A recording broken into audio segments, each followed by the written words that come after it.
Dostumla beraber Roblox oynuyoruz.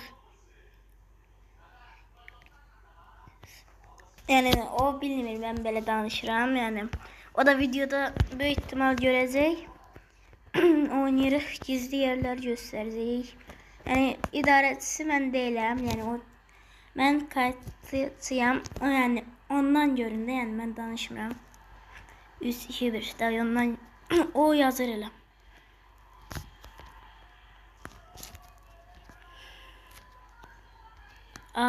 Oha iliştim. Geldim.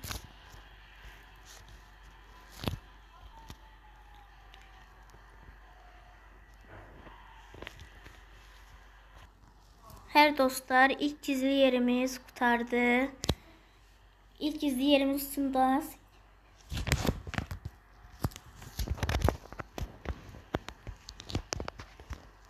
Gelirik. Ben de yadımdan çıkıyor, ne kadardır oynam. Ha. Cihazı. Lan açılır böyle. Böyle de çıktık. Ay. Ekrana bak. Ayda 3-2-1.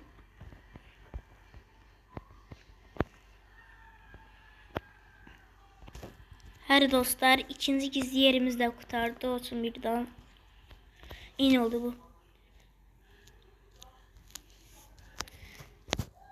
Gelirik. Allah Allah Allah. 200 attım.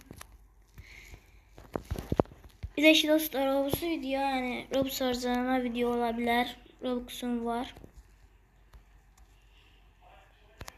İkinci gizli yer buradır. Ben bildirəm de. Size göstereceğim. Tezə gizli yer gəlib. Buradır. Tezədir. Bəli. Her dostlar, videomuz bu kadar idi. Yani ondan eşidin, ben bilmirəm.